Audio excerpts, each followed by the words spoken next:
Hello students, आप लोग कैसे हैं। आज हम इस वीडियो में ट्रायंगल की एंगल की कुछ प्रॉपर्टीज स्टडी करेंगे। तो ये देखिए, टॉपिक क्या है? Properties of angle of triangle. तो आइए स्टूडेंट्स, हम सबसे पहले क्या करते हैं, एक ट्रायंगल बना लेते हैं। तो मैंने क्या किया, एक यहाँ एक ट्रायंगल बना लिया। ये this triangle here A, B and C। अब यहाँ जब ट्रायंगल बना लिया तो यहाँ दो बातें जानी कि इनमें एक्सटीरियर एंगल क्या होता है और इंटीरियर एंगल क्या होता है। तो let here this angle here X and this angle here Y and this angle here Z। Then X, Y, Z is called interior angle. इसे आप एंगल ऑफ ए भी कह सकते थे, इसे एंगल ऑफ बी भी कह सकते थे, इसे एंगल ऑफ सी भी कह सकते थे। क्लियर? तो ये है एक्सटीरियर, इंटीरियर एंगल। अब आइए हम एक्सटीरियर एंगल बनाते हैं। तो एक्सटीरियर एंगल दो टाइप से बनाए जाते हैं। ये जितने इंटीरियर एंगल होते हैं उतने ही एक्सटीरियर एंगल होते हैं। तो वो कैसे बनाएंगे, आइए हम देखते हैं। ये ए बी, तो ए बी सी, इसको हम सीक्वेंस में लिख लेते हैं, जैसे ए बी फिर बी सी फिर सी। अब अगर इस फिगर में हम चलेंगे ए से बी के पास, बी से सी के पास, सी से ए के पास, तो हम ऐसे रोटेट कर रहे हैं। ये ऐसा, यानी जो वॉच होती है, घड़ी होती है, उसकी उल्टी दिशा में। तो इसलिए इसको कहते हैं एंटी क्लॉकवाइज, एंटी क्लॉकवाइज। अब हम क्या करते हैं, ए से बी की तरफ जब जाते हैं तो ए से बी पॉइंट को प्रोड्यूस करते हैं और आगे की तरफ बढ़ाते हैं। जैसे देखो यहाँ मैं कर रहा हूँ ए टू बी, इसको आपने आगे बढ़ा दिया। और बी से इसी सीक्वेंस में चलो, जो मैंने भी लिखा था A B B C C, A B हो गया। अब बी सी को प्रोड्यूस करना है तो बी सी, लास्ट में सी आया, बी सी, यानी यहाँ से आप चलते थे, ये प्रोड्यूस कर दिया, लास्ट में सी ए। ये यहाँ पे समझ में आ गया। तो अभी आप इस रोटेशन में चल रहे हो ऐसे। अब यहाँ हमें जो बात करनी है, इस बी एंगल का हम इसको मान लेते हैं L। इस एंगल को मैंने मान लिया L, इसे मैंने मान लिया M, इसे मैंने मान लिया N। ये चीज समझ में आ गई। तो ये जो मैंने बनाया इस एंगल का, ये L जो है वो एक्सटीरियर एंगल कहलाएगा। इस A एंगल का ये N क्या कहलाएगा, एक्सटीरियर एंगल कहलाएगा। ये जो M होगा वो इसका एक्सटीरियर एंगल कहलाएगा। ये चीज क्लियर हो गई। लेकिन एक और बात स्टूडेंट्स, अगर हम क्लॉकवाइज रोटेशन कर रहे होते तो, जैसे मैंने यहाँ ट्रायंगल बनाया A B C, अब की बार हम उल्टी डायरेक्शन में चल रहे हैं।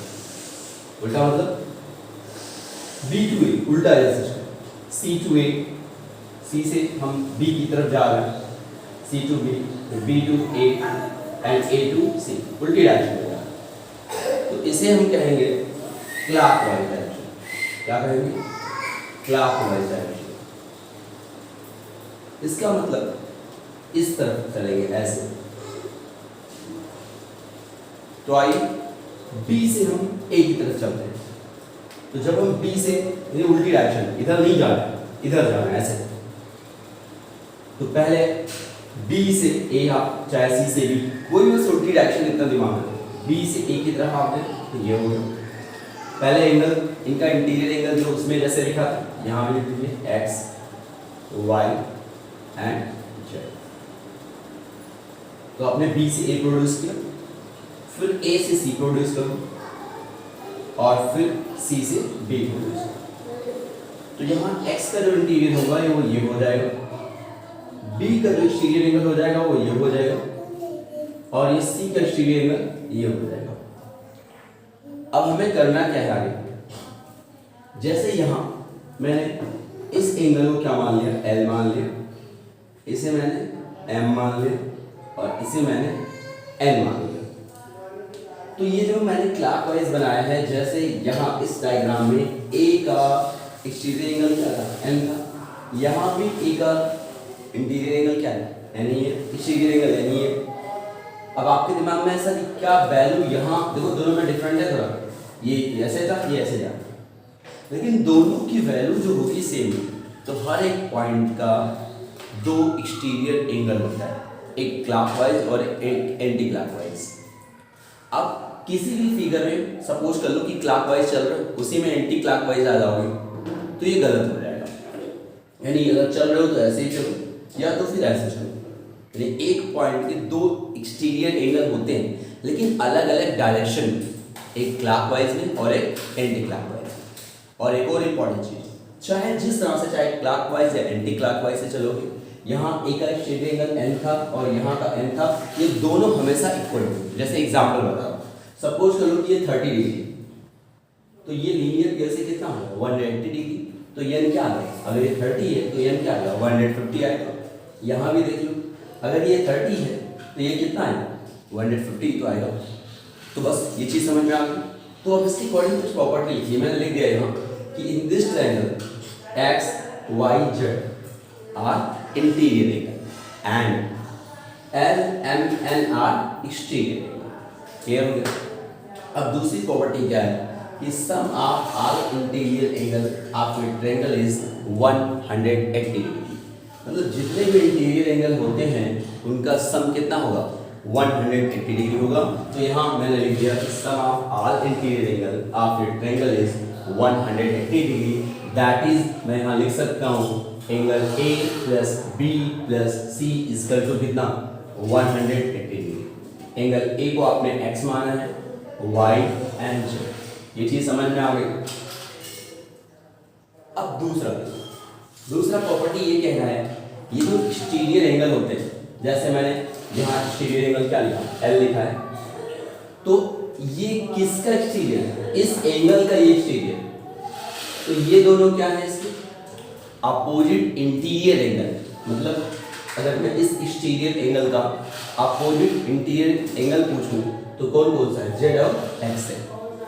इसका ये वाई है, इसका ये एल हो गया, एल का अपोजिट इंटीरियर एंगल कौन सा होगा, जेड और एक्स होगा। यहाँ तक समझ में आ गया। तो ये कह रहा है प्रॉपर्टी कि हर एक एक्सटीरियर एंगल किसके इक्वल होगा, अपने अपोजिट इंटीरियर एंगल के सम के इक्वल होगा। तो जैसे यहाँ देखो, अगर इस डायग्राम की बात करें तो एल का अपोजिट इंटीरियर एंगल कौन सा है, एक्स और जेड। तो यहाँ मैं वही प्रॉपर्टी लिखने जा रहा हूँ, that is exterior angle of L is equal to किसके होगा, एक्स प्लस जेड के होगा। और अगर एम की बात करूँ तो एम का अपोजिट इंटीरियर एंगल कौन है, एक्स और वाई है। तो m is equal to X plus Y. और n का अपोजिट इंटीरियर एंगल क्या है, z और y। तो n is equal to z plus y। समझ में आ गया आपको। अब एक और था यहाँ ये जो दो मैंने लिखा, sum of all interior angle of a triangle is 180 degree and exterior angle is equal to the sum of the two interior opposite angles. ये दोनों थ्योरम भी, इसे प्रूव भी करना है। तो नेक्स्ट वीडियो में मैं इसको प्रूव करूंगा इन दोनों थ्योरम। Okay students.